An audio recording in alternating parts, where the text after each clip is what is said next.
seeking to fill an empty seat at a prestigious event. A millionaire casually invites his gardener's daughter. Her arrival captivates not just the attendees but also the host himself, igniting unexpected emotions and complicating his well-ordered world.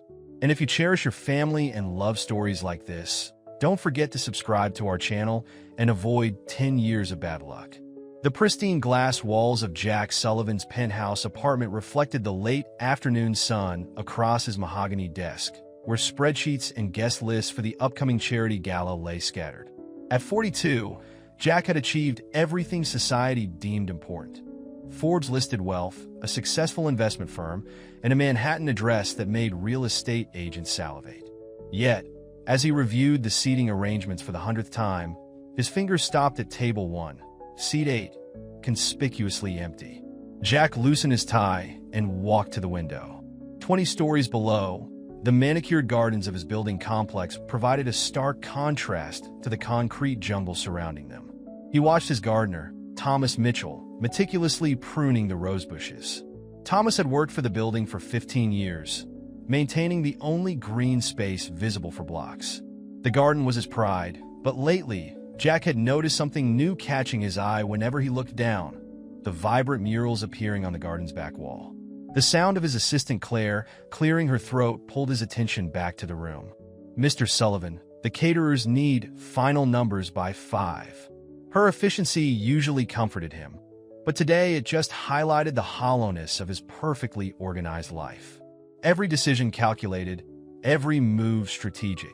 The gala would raise millions for children's education, yet he couldn't shake the feeling that he was just going through the motions.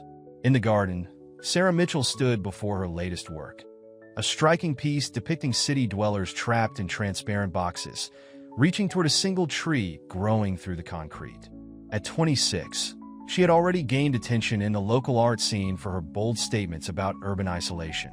Her father's position as the building's gardener allowed her to use the garden wall as her canvas, with the building management's blessing, seeing it as a way to appear culturally relevant.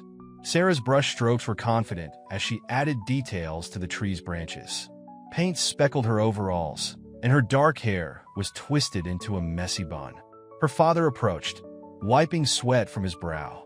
"The roses are ready for the gala tomorrow," he said, pride evident in his voice. "Mr. Sullivan always insists on fresh flowers for these events." "Must be nice," Sarah replied, adding another branch to her tree. All those people in their designer clothes, drinking champagne, pretending to care about causes. She immediately regretted her words, seeing her father's frown. "Sorry, Dad. I know Mr. Sullivan does good work with these events." "He does," Thomas agreed, adjusting his work gloves. Last year's gala funded 3 new school libraries in the Bronx. He paused, studying his daughter's mural. "You know, your work says similar things about society that these galas try to address. The disconnect, the inequality. Just in a different way." Sarah stepped back from her work, considering her father's words. The setting sun cast long shadows across her mural, making the trapped figures look even more isolated. "Maybe," she conceded, "but they'd probably just see me as the gardener's daughter who doodles on walls." Above them, Jack had returned to his window vigil. The mural caught his attention. He'd watched it develop over the past week. Something about the trapped figures resonated with him, striking uncomfortably close to home. He observed Sarah's confident movements, the passion evident in every brush stroke. His eyes drifted back to the empty seat. On his guest list, the decision crystallized in his mind with unexpected clarity. "Claire," he called out, "I want to add someone to the list." He watched as Sarah cleaned her brushes, her movements precise and purposeful. Sarah Mitchell, Thomas's daughter.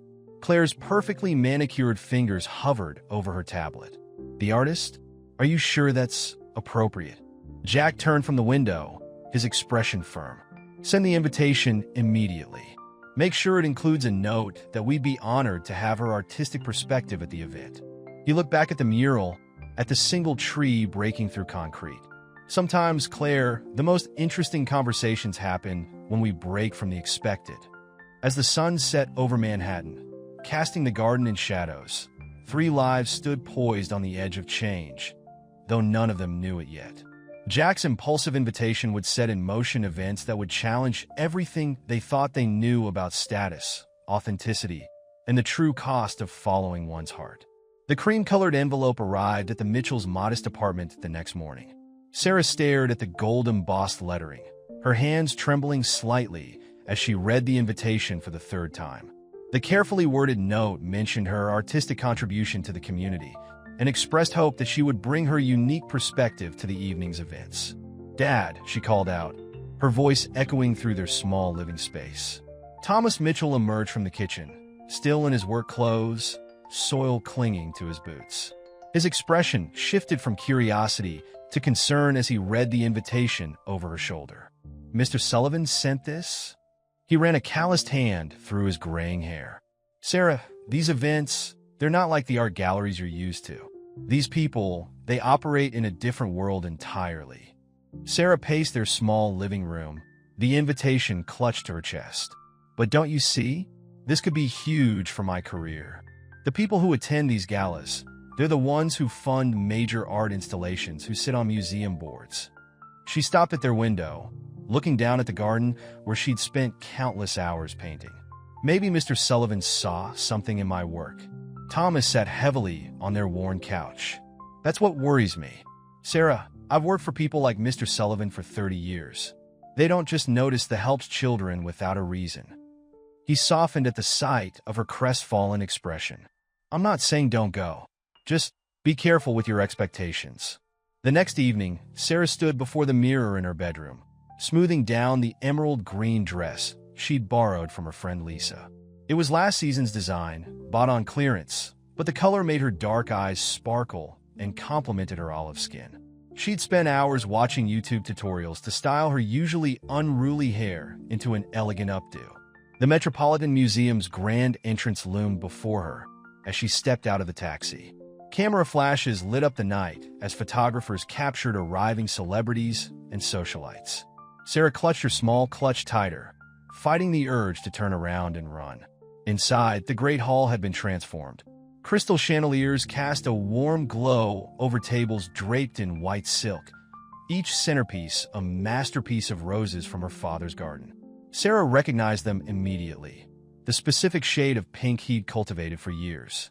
Jack Sullivan stood near the entrance, greeting guests with practiced ease. His custom tuxedo fit perfectly, but there was something different about him tonight.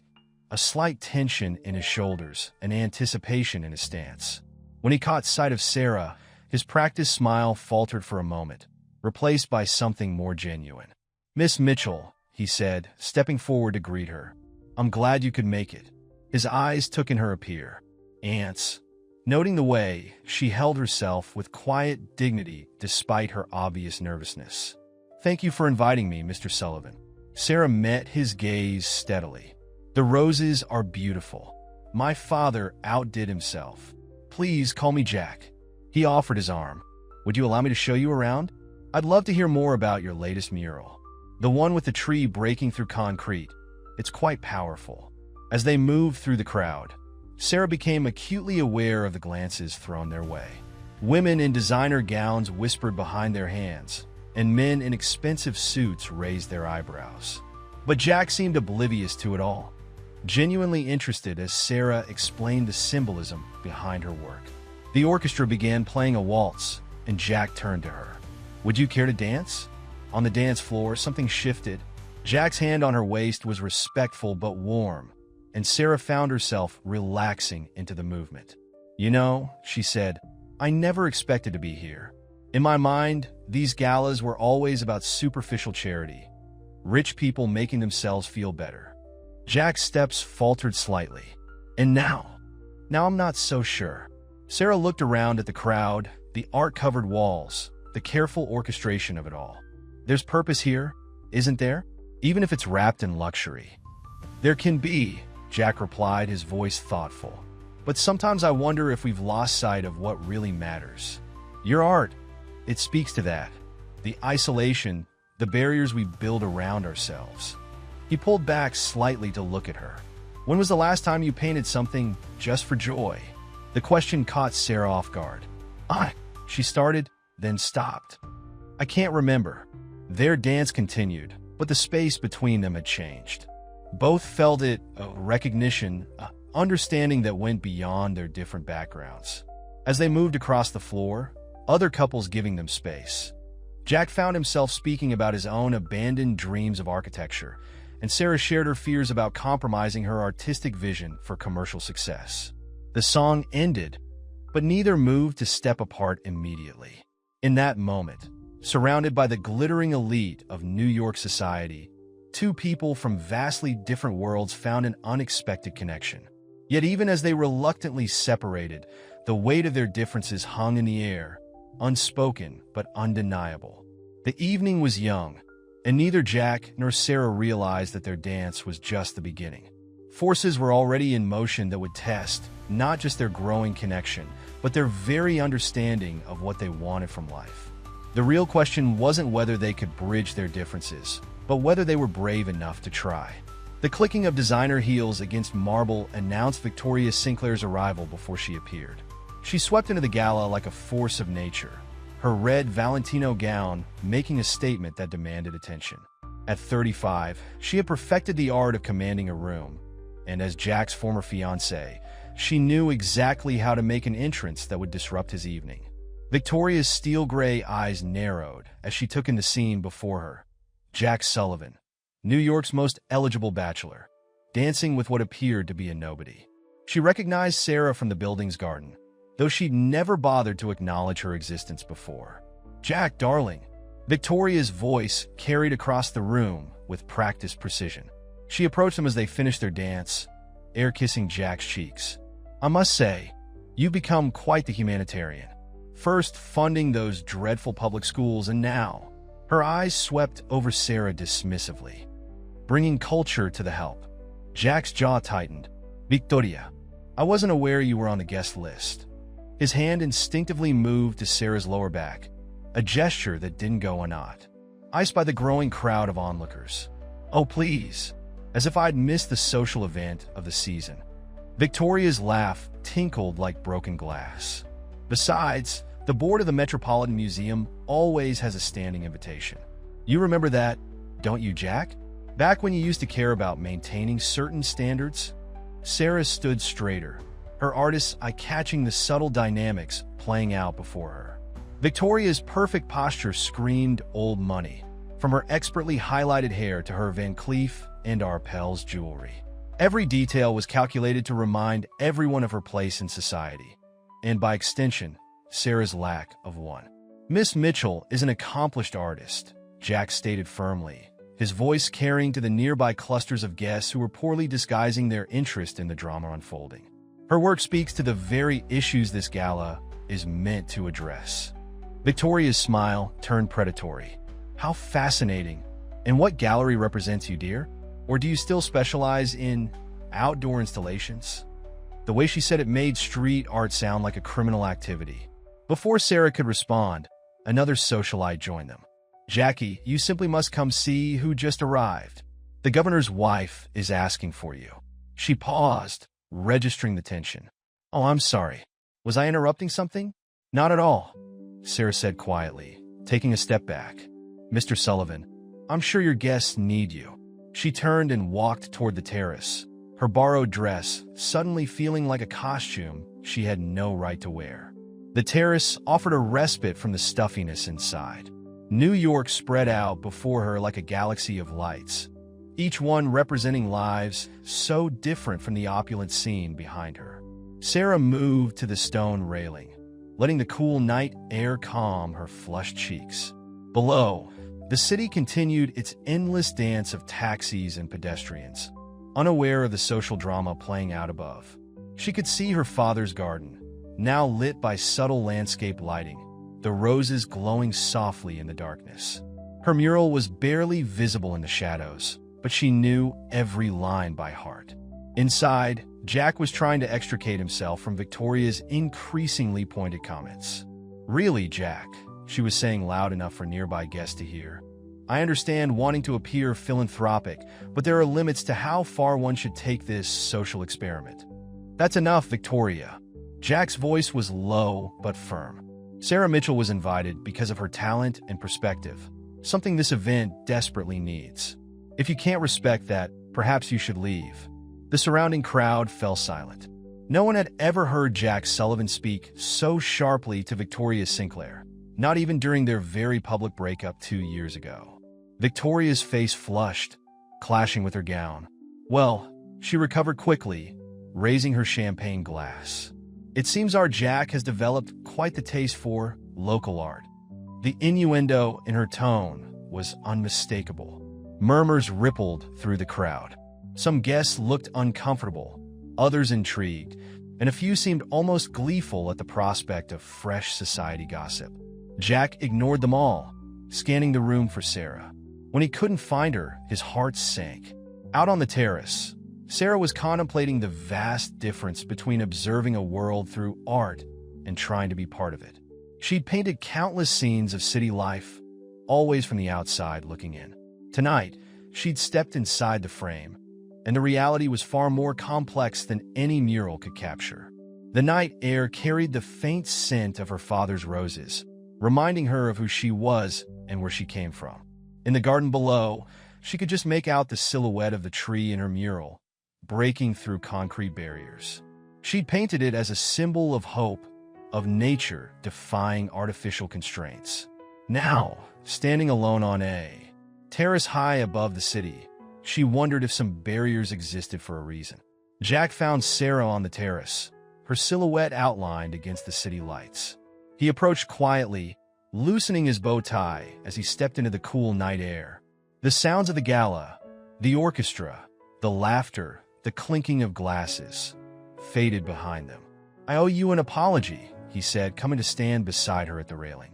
Victoria has a talent for cruelty when she feels threatened. Sarah kept her eyes on the cityscape. Threatened? By the gardener's daughter? Her laugh held no humor. "Mr. Sullivan, Jack, I appreciate what you're trying to do, but let's be honest. I don't belong here. And I do." The words came out sharper than he intended. When Sarah turned to look at him, surprised, Jack ran a hand through his perfectly styled hair, disrupting it. "Do you know what my father said when I told him I wanted to study architecture? Sullivans build empires, not buildings. But your company is exactly what was expected of me. Every decision, every acquisition, every charity gala." He gestured back toward the museum. "It's all part of a script I've been following since I was born. The only time I feel real anymore is when I look at your work in the garden." Sarah studied him in the dim light, seeing past the expensive tuxedo and carefully maintained facade. "That's what the tree represents in my mural," she said softly. "Breaking free from expectations from the boxes we put ourselves in." Inside, through the terrace doors, they could see guests mingling. A group of women huddled together, glancing their way and whispering. Jack noticed Sarah's shoulders tense. "They're saying I'm your latest project," she said bluntly. "That you're either trying to prove something or having some kind of midlife crisis." I overheard them in the powder room. "And what do you think?" Sarah turned to face him fully. "I think you're lonely. I see it in how you watch the garden from your window every day. Not the roses or the design. You watch the people. My father working with his hands in the soil. Me painting. Real people doing real things." The observation hit too close to home. Jack gripped the railing, his knuckles whitening. "The irony is I have everything I'm supposed to want. Success, respect, influence. But standing in that ballroom, listening to Victoria tear you down, I realized something. I haven't felt this alive, this angry, this anything in years." A burst of laughter from inside made them both jump slightly. The spell of honesty wavered as reality intruded. Sarah wrapped her arms around herself, suddenly aware of how exposed they were. "Your world comes with rules, Jack. Expectations. I saw how those people looked at us dancing. If I were wearing Chanel instead of a borrowed dress, if my father wasn't your employee, don't." Jack's voice was rough. "Don't make this about money or status." "But it is." Sarah's composure cracked slightly. "You can stand here and talk about feeling trapped, but you have choices. Do you know what would happen to my father if this, whatever this is, caused problems? He loves that garden. It's his life's work." The mention of Thomas sobered them both. Jack stepped back slightly, straightening his jacket in a reflexive gesture. Sarah recognized it. the armor going back up, the return to prescribed roles. "I should go back inside," she said quietly. "People will talk." Let them. But they both knew it wasn't that simple. As Sarah moved toward the terrace doors, Jack called after her softly. "Sarah? The dress. You make it look like Chanel." She paused, hand on the door handle. "That's kind of you to say. But we both know in this world, seeming isn't the same as being." As she disappeared back into the Gala, Jack remained on the terrace, looking down at his father's garden. No, Thomas's garden. Everything he'd built, everything he was supposed to be proud of, suddenly felt hollow. The city lights blurred before him, and for a moment he allowed himself to imagine a different life, one where he'd followed his own dreams instead of his father's. Inside, the whispers continued. The golden boy of New York society and the gardener's daughter. It was like something out of a fairy tale, but fairy tales don't have to deal with board meetings, social expectations, and generations of carefully maintained status quo. The real question wasn't whether Jack and Sarah could connect across their differences, but whether either of them was prepared for the cost of trying. While the gala continued in full swing, Sarah's phone buzzed in her clutch. Stepping into a quiet corner, she saw a text from her father. "Need to talk." Bank called again. Her stomach twisted. The second mortgage on their small house, taken out to pay for her mother's medical bills before she passed away, was becoming impossible to maintain. Sarah found an empty sitting area near the coat check, away from the main hall. Her hands shook slightly as she called her father. "Dad? What's wrong?" Thomas's voice was tired. "I didn't want to worry you tonight, sweetheart, but the bank's not budging. They're giving us 30 days to catch up on payments, or..." He didn't need to finish the sentence. They'd lose the house they'd lived in since Sarah was born, the house where her mother had planted her first rose bush. "How much do we need?" Sarah asked, already mentally calculating how many commission murals she'd need to paint, how many shifts she could pick up at the coffee shop where she worked part-time.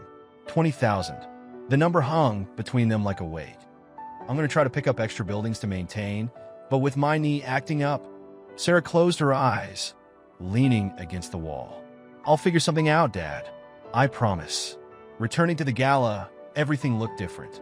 The crystal champagne flutes, the elaborate flower arrangements, the jewels glittering on necks and wrists. Each represented more money than her family needed to save their home. Her gaze fell on Jack, now speaking with a group of investors, looking every inch the successful businessman. A passing waiter mentioned that several pieces of art would be auctioned later for the charity. Sarah had brought her portfolio, hoping to network, but now she pulled out her phone and quickly scrolled through images of her work.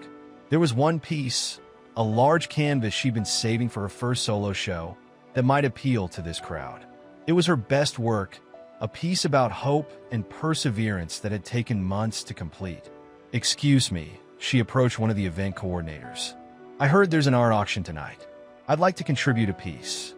The coordinator, a woman named Patricia, examined Sarah's portfolio with growing interest. "This is quite good, especially this one." She pointed to the canvas Sarah had in mind. "But are you sure you want to donate it?" "The proceeds go to the charity." Sarah swallowed hard. "Actually, I was hoping it could be a split donation. Standard gallery terms, 50/50ths?" She hated how her voice wavered.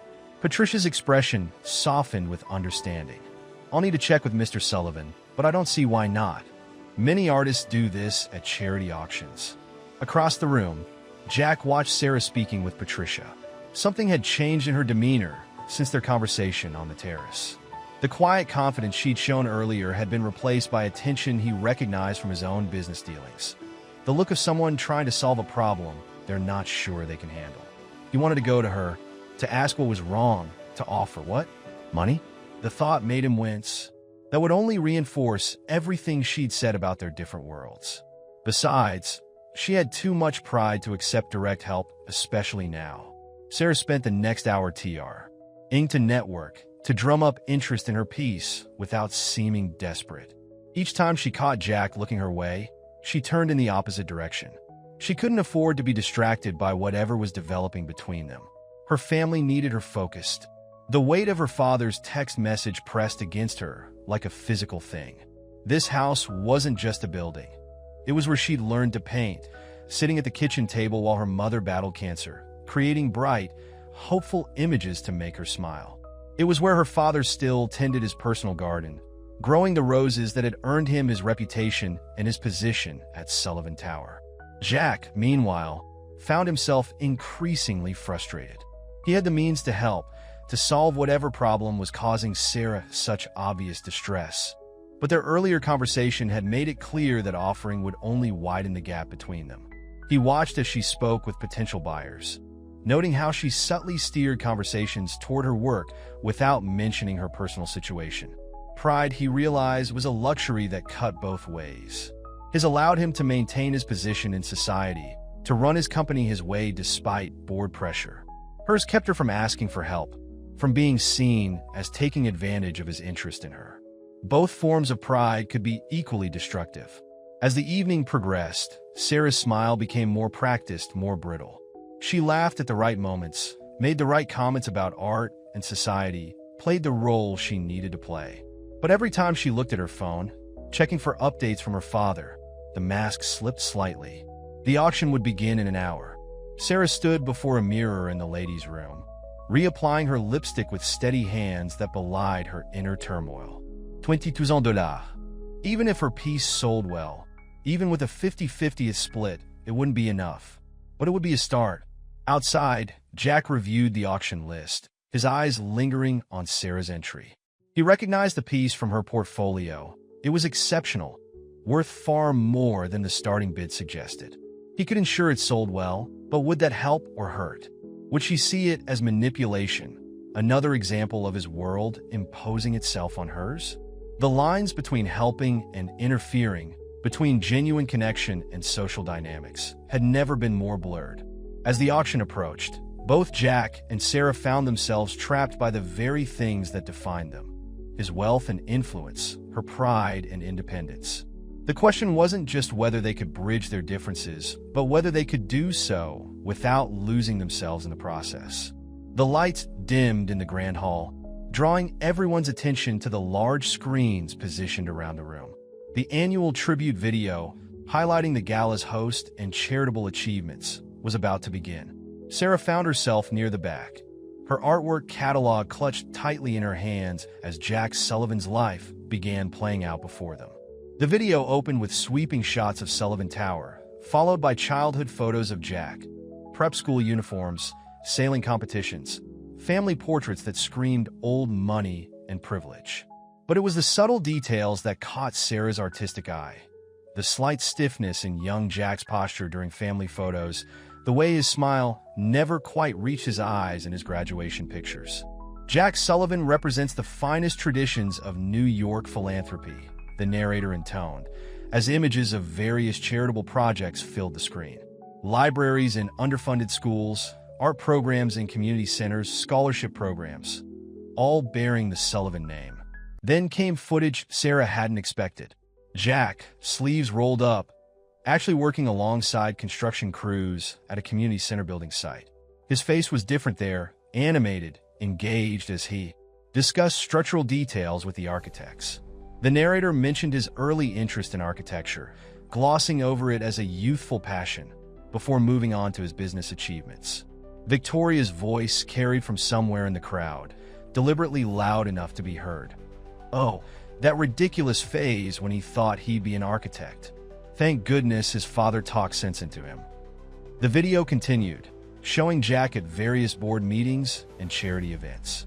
In every shot, he was impeccably dressed, saying all the right things, playing his role perfectly. But now that Sarah knew what to look for, she could see the subtle signs of isolation. Even in crowded rooms, there was a distance between him and everyone else, a careful maintenance of boundaries. Mr. Sullivan's dedication to philanthropic causes has made him one of New York's most eligible bachelors, the narrator continued, as photos of Jack at various social events appeared. Despite numerous opportunities for personal happiness, he has remained focused on his mission to improve the lives of others. Sarah noticed Jack shifting uncomfortably near the front of the room. The video was painting him as some sort of wealthy saint, but she'd seen the real person on the terrace, someone who questioned his path, who felt trapped by the very privilege everyone else envied. The screens filled with recent footage from the community arts program Jack had funded. Young artists working in a well-equipped studio, their faces bright with possibility. The camera panned across their work, and Sarah's breath caught. There, on the back wall, was a mural she recognized. She'd helped teach that workshop, volunteering her time because she believed in what they were doing. She hadn't known Jack was behind the funding. Through initiatives like the Community Arts Program, the narrator explained, the Sullivan Foundation continues to bridge the gap between privilege and opportunity, between the established art world and emerging talents. Sarah felt the weight of eyes on her. The connection was obvious now. She wasn't just the gardener's daughter. She was already part of Jack's philanthropic world, even if neither of them had realized it until this moment. The video shifted to personal interviews with those who knew Jack. Board members praised his business acumen. Charity organizers lauded his generosity. But it was his housekeeper's interview that cut deepest. Mr. Sullivan works so hard, always staying late at the office, the elderly woman said, genuine affection in her voice. Sometimes I bring him dinner because I know he forgets to eat. Such a kind man, but... She hesitated, then added softly, very lonely, I think. Jack's shoulders tensed visibly at these words. This wasn't the carefully curated image he worked to maintain. This was too real, too exposed. The final segment showed Jack in his office late at night, the city lights twinkling behind him as he worked. The camera lingered on his face as he looked out his window, the same window where Sarah had often seen him watching the garden. Now she understood what she'd been seeing. Not a wealthy man surveying his domain, but someone searching for connection in a world that kept him at arm's length. As the video ended and the lights came up, polite applause filled the room. Jack stood to make the expected thanks, his public mask firmly back in place. But Sarah had seen what others missed, the slight tremor in his hand as he adjusted his tie, the way his eyes didn't quite meet anyone's gaze. She looked down at her auction catalog, at her own artwork waiting to be sold. The piece she'd created about hope and perseverance suddenly seemed to take on new meaning. They were more alike than different, both trying to break free from the boxes others had placed them in, both using their work, his philanthropy or art, to bridge worlds they didn't quite fit into. The video had humanized Ja, C.K. Sullivan, in a way no amount of conversation could have. It hadn't shown the wealthy philanthropist everyone thought they knew, but rather a man struggling to find authenticity in a world of appearances, using his privilege to create opportunities for others while quietly longing for the freedom to pursue his own dreams. As the crowd moved toward the auction area, Sarah remained rooted in place, her mind racing. The distance between their worlds suddenly seemed both vast and insignificant. The real barriers weren't about money or status. They were about the courage to be authentic in a society that demanded they play certain roles. The auction was about to begin, and with it would come decisions that would affect both their lives. But now, having seen the real Jack Sullivan through the lens of this unexpectedly revealing video, Sarah wasn't sure what she was more afraid of: failing to save her family's home, or acknowledging the deep connection she felt to someone who, despite all appearances, might understand her better than anyone else in the room. Victoria Sinclair had not spent years cultivating her social position to watch it be threatened by an artist from the working class. She observed Sarah's reaction to the video with calculating eyes, noting how the girl's expression softened when watching Jack's childhood photos. This wouldn't do at all. Moving through the crowd with practiced ease, Victoria positioned herself near Sarah just as the auction preparations began. "That was quite touching, wasn't it?" she said, making Sarah jump slightly. Jack always did have a talent for presenting himself as the tortured philanthropist. It works wonders for business. Sarah tried to step away, but Victoria linked their arms, her grip like steel beneath her silk gloves. "Oh, don't run off, dear.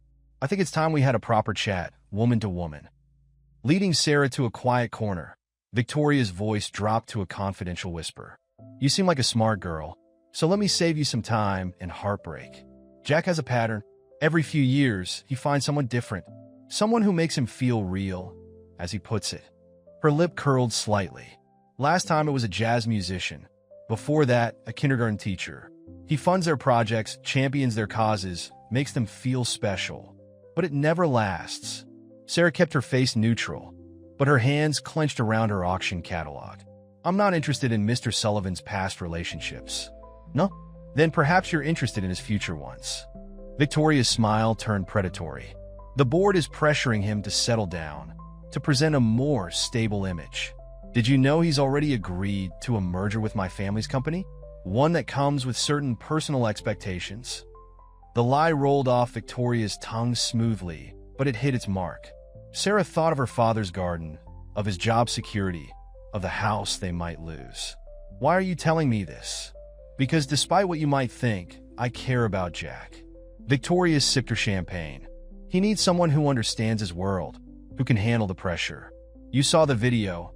Even his housekeeper knows how lonely he is. He's vulnerable right now, and well, let's be honest. You're a distraction he can't afford. Sarah felt the room spinning slightly. I never asked for his attention. No, but you're certainly not discouraging it. That little scene on the terrace? Half the board members saw it. There are already whispers about his judgment, questions about his focus on the company. Victoria paused for effect. Your father tends the gardens for several board members' properties, doesn't he? The threat was clear. Sarah's face drained of color, but she stood straighter. You don't know me, Miss Sinclair. I know your type. The struggling artist with a heart of gold, fighting against the system while secretly hoping Prince Charming will rescue you from obscurity. Victoria's voice dripped with false sympathy. But this isn't a fairy tale, dear. In our world, people like you are temporary entertainment, not happy endings. Across the room, Jack was looking for Sarah, wanting to gauge her reaction to the video. He saw her with Victoria and started moving their way, but the crowd of well-wishers and business associates slowed his progress. Victoria noticed his approach and delivered her final blow. Oh, and that piece you're auctioning tonight? I made some inquiries, trying to save Daddy's house. Are we? How convenient that you caught Jack's, just when you needed money. Sarah felt sick. That's not. I never. Of course not. You're far too noble. Victoria smiled as Jack finally reached them. Jackie, darling, I was just telling Sarah how impressed everyone is with her volunteering at your arts program. Such dedication to the community. Jack looked between them, sensing the tension. Sarah, are you all right? You look pale. I'm fine, Sarah managed, but her voice shook slightly. Excuse me, I need some air. She hurried away, Victoria's words echoing in her head. Behind her, she heard Jack calling her name, but she couldn't face him. Not now, when every kind thing he'd done suddenly felt tainted by Victoria's implications. Victoria watched Sarah's retreat with satisfaction, then turned to Jack. Poor thing seems overwhelmed by all this. Perhaps it was cruel to bring her into our world, Jackie. Not everyone is built for it. Jack's expression hardened. What did you say to her? Only the truth. Something you seem to have trouble with lately. Victoria adjusted his tie with familiar intimacy. The board meeting next week should be interesting. Your father would be so disappointed to see you jeopardizing everything for another of your charitable projects. As Victoria glided away, Jack stood frozen, torn between following Sarah and managing the growing murmurs among his business associates. The video had exposed his vulnerability, and now Victoria was weaponizing it. The careful balance he'd maintained between his public image and private desires was crumbling, and Sarah was caught in the crossfire. The auction would begin in minutes, and Sarah's piece was still listed. But now every bid, every gesture of support, would be seen through the lens of Victoria's insinuations. The truth about his feelings, about Sarah's integrity, about the genuine connection they'd formed, was being twisted into something ugly and transactional. In the ladies' room, Sarah splashed cold water on her face, careful not to ruin her makeup. Her reflection stared back at her, asking silent questions. Was Victoria right? Had she been fooling herself, seeing meaning in gestures that were just Jack's standard philanthropy? Worse, had she unconsciously encouraged his attention because of her family's financial situation? The answer to these questions would have to wait. The auction was about to begin, and Sarah had a choice to make. She could withdraw her piece, protecting herself from Victoria's implications, but losing any chance of helping her father. Or she could proceed, knowing that every bid would feel like a confirmation of Victoria's words. Either way, Victoria had succeeded in her goal. The simple connection Sarah and Jack had formed, based on mutual understanding and shared dreams of authenticity, was now tangled in the very social complexities they'd both been trying to escape. The auction room hummed with anticipation as New York's elite took their seats. Crystal chandeliers cast a warm glow over the proceedings, while white-gloved servers circulated with fresh champagne. Sarah's piece was scheduled last, a slot that could either be advantageous or disastrous, depending on how much money remained in the room. Sarah stood at the back, her heart pounding. She'd had a chance to withdraw her piece, but couldn't bring herself to do it. Her father's voice on the phone earlier kept replaying in her mind, $20,000. It seemed both impossibly large and tragically small in this room full of people who spent that much on weekend getaways. The auctioneer, a distinguished gentleman from Christie's, began with the major pieces. A Picasso sketch brought in 6 figures. A small Rodin bronze sparked a bidding war. Sarah watched the numbered paddles rise and fall, each bid representing more money than she made in a year. Jack sat in the front row, his auction paddle untouched in his lap. He'd been watching Sarah out of the corner of his eye, noting how she flinched each time large sums were called out. Victoria's words had done their damage. Any bid from him now would look like exactly what Victoria had implied, a wealthy man buying attention from a struggling artist. And now, the auctioneer announced, we have something special. A contemporary piece from an emerging local artist, Sarah Mitchell. Breaking through, mixed media on canvas, 60 by 48 inches. The artist has graciously agreed to split the proceeds with our children's education fund. Shall we start the bidding at $10,000? The room fell silent. Sarah's throat tightened. $10,000 was a reasonable starting price for a piece this size, but in this room, after the Picassos and Rodins, $10,000 called a voice. Sarah looked up to see Patricia, the event coordinator, holding up a paddle. A courtesy bid, but at least it got things started. 15 came another voice. A man Sarah recognized from the arts program where she volunteered. The bidding crawled upward, but slowly. Victoria's smirk was visible even from the back of the room. 20,000, 22, 25. Each bid felt like validation of Victoria's accusations. These weren't people buying art. They were buying into Jack Sullivan's latest charitable interest. Jack's hand twitched toward his paddle several times, but he held back. He understood art. Knew Sarah's piece was worth far more than these bids suggested. Its commentary on urban isolation, the technique, the emotional depth. In any other setting, it would be selling for twice this amount. But his bid would taint it, turn it into another example of his philanthropy rather than recognition of her talent. 30,000 called a new voice. Heads turned to see an elderly woman in the corner, someone Sarah didn't recognize. 35 countered Victoria smoothly, her smile vicious.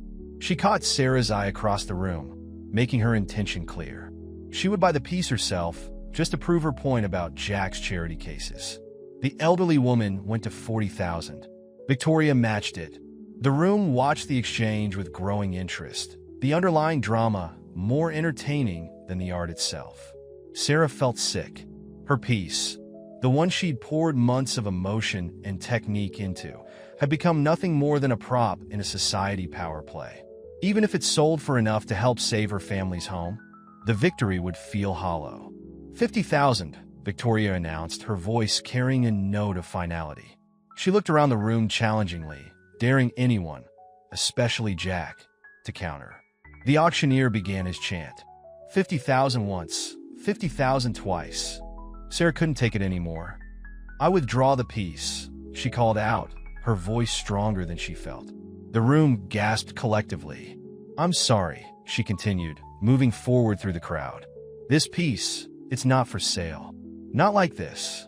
Victoria's laugh cut through the silence. How dramatic. Though I suppose when one can't afford principles, they become quite precious. The piece speaks for itself, Sarah said, facing Victoria directly for the first time. It's about breaking free from artificial constraints, about finding authentic connection in a world of barriers. I won't let it become part of those same barriers. She turned to the auctioneer. I apologize for tea. Disruption. Please remove my piece from the auction. Jack stood, finally finding his voice. Sarah, wait, but she was already moving toward the exit, her borrowed dress swishing against the marble floors. The room erupted in whispers as she left, some admiring her integrity, others questioning her sanity for turning down $50,000.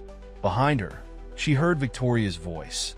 Well, Jackie, I suppose that answers the question of whether she was after your money.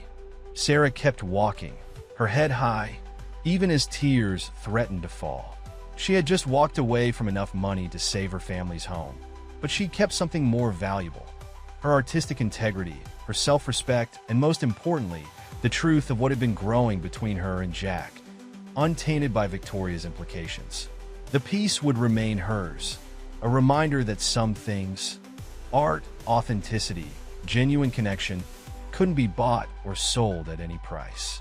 The only question was whether that principle would cost her everything else she held dear. Sarah's heels clicked rapidly across the museum's marble entrance hall, each step echoing like a countdown. Behind her, she could hear commotion from the auction room, voices raised, chairs scraping. She had nearly reached the grand doors when Jack's voice cut through the chaos.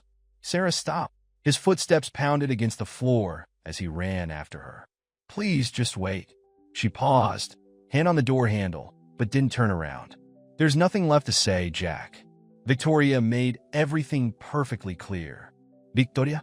Jack caught up to her, slightly out of breath. Since when do you let Victoria Sinclair dictate your truth? Sarah finally turned to face him, her eyes bright with unshed tears. Is she wrong? About the pattern? The jazz musician, the kindergarten teacher, were they real people, Jack? Or just more to charitable projects? Jack's face paled. They were real. Everything was real. He ran a hand through his hair, destroying its careful styling. Yes, I tried to help them. Yes, it ended. But it's different. How? Sarah demanded. Because I'm the gardener's daughter? Because my family needs money? Because my art speaks to your lonely soul? The words came out bitter, tainted by Victoria's insinuations. Because you saw me. The words exploded from Jack with unexpected force, echoing through the empty hall. Not the video version, not the business mogul, not the tortured philanthropist. You saw me watching from my window, wanting to be part of something real. You saw the architect I never became, the dreams I gave up. You saw me, Sarah? A security guard appeared, drawn by the commotion, but Jack waved him away with the authority of someone used to commanding rooms. They were alone again in the vast entrance hall, the sounds of the gala muted behind closed doors. I saw your mural before I ever met you, Jack continued, his voice softer now. The tree breaking through concrete. It was like looking into a mirror. Every day, I watched you paint, totally free, totally yourself. Do you know how rare that is in my world? Sarah wrapped her arms around herself. That's the problem, isn't it? Your world. The one Victoria says I don't belong in. I don't belong in it either. Jack stepped closer, his carefully maintained facade cracking completely.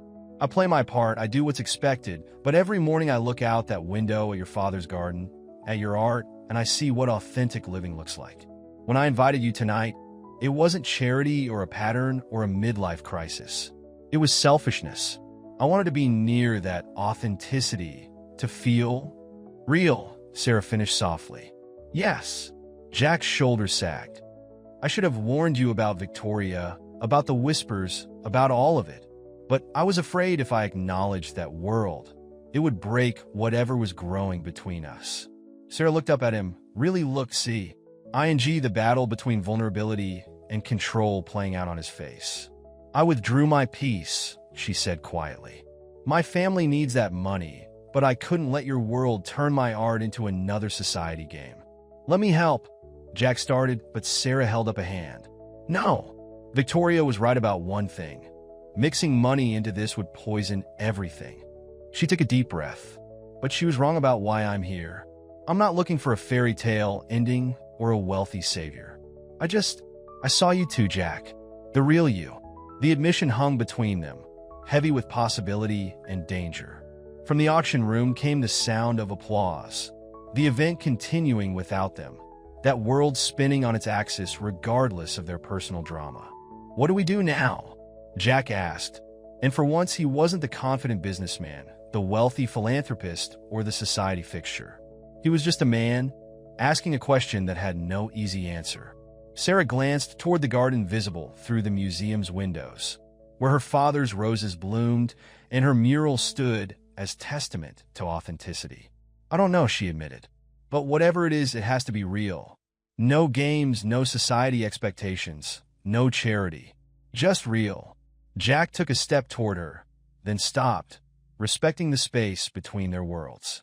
"I don't know how to do that," he confessed. "I've spent so long playing a role." "Then maybe that's where we start," Sarah said. "Not as the millionaire and the gardener's daughter. Not as the philanthropist and the struggling artist. Just as Jack and Sarah, trying to break through our own concrete barriers." The moment was interrupted by the sound of doors opening. The gala was spilling out into the entrance hall, the evening drawing to its formal close. Reality intruding on their pocket of honesty. But something had shifted between them. The truth had been spoken, the pretenses stripped away. Whatever came next wouldn't be simple. Their worlds were too different, the pressures too real, but it would be authentic. And maybe, just maybe, that was enough of a foundation to build on. The moment shattered as Victoria burst through the doors, her red gown swishing dramatically. Her face wore an expression of calculated concern, but her eyes gleamed with triumph. "Jackie, there you are. I've been looking everywhere." She paused, noting their proximity. "I hate to interrupt this touching scene, but there's something you need to know. Something I should have told you weeks ago." Jack stepped back from Sarah, wariness crossing his features. "Victoria, whatever game you're playing, I'm pregnant." The words rang through the entrance hall like a gunshot. 12 weeks. It's yours, of course. From that night after the Thompson merger, when you were celebrating. She touched her stomach in a gesture that managed to look both protective and threatening.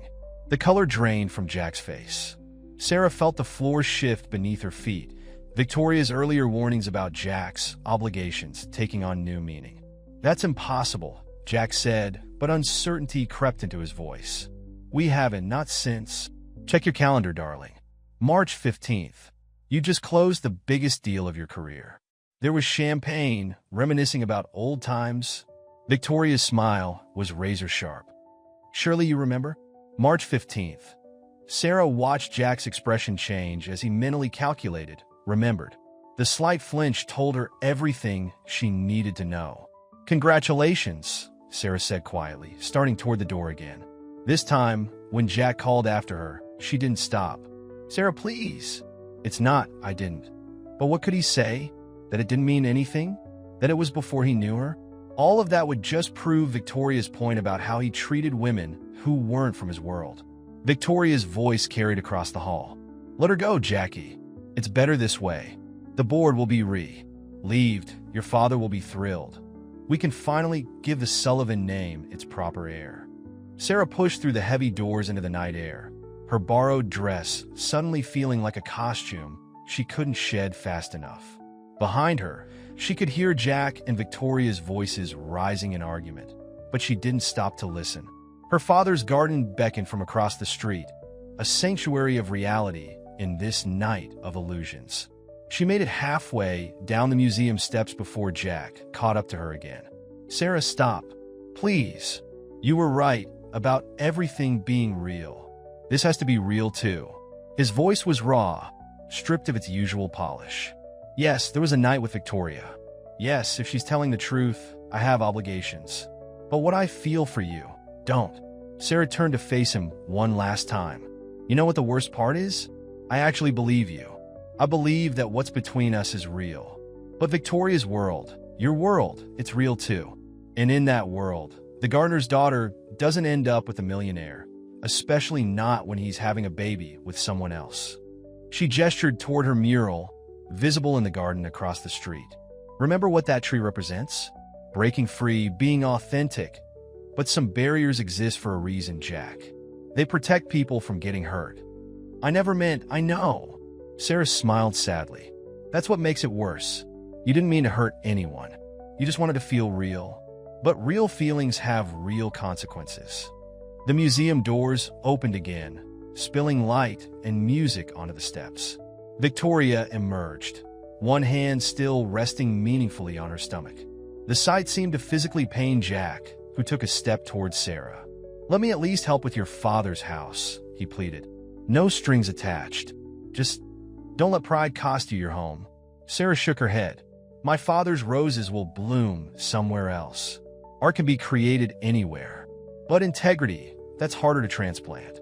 She straightened her shoulders. "Goodbye, Jack. I hope your child brings you the authenticity you've been looking for." She walked away, her borrowed dress catching the streetlights, making her glow like a dream dissolving in the harsh light of morning. Jack watched her go, understanding that running after her again would only cheapen everything they'd shared. Victoria slid her arm through his, her triumph tempered by the hollow look in his eyes. "It really is better this way, Jackie. The fairy tale was lovely, but reality..." She patted her stomach meaningfully. "Reality has a way of breaking through all our carefully constructed walls, doesn't it?" Jack said nothing, his eyes fixed on Sarah's retreating figure. She had reached her father's garden now, and even from this distance, he could see her pause before her mural. The tree breaking through concrete seemed to mock him, a symbol of freedom that now represented everything he couldn't have. In the end, they had both been right. Real connections were possible across their different worlds. Real feelings could develop despite society's barriers. Real understanding could bridge the gap between privilege and authenticity. But sometimes being real meant accepting that not all stories have fairy tale endings. Sometimes the bravest thing wasn't breaking through barriers, but recognizing which ones needed to stay in place. Sometimes love meant walking away, letting go, choosing integrity over illusion. Sarah disappeared into the night, leaving behind a borrowed dress, an unsold painting, and a man who had finally found something real, only to learn that reality could be the cruelest barrier of all.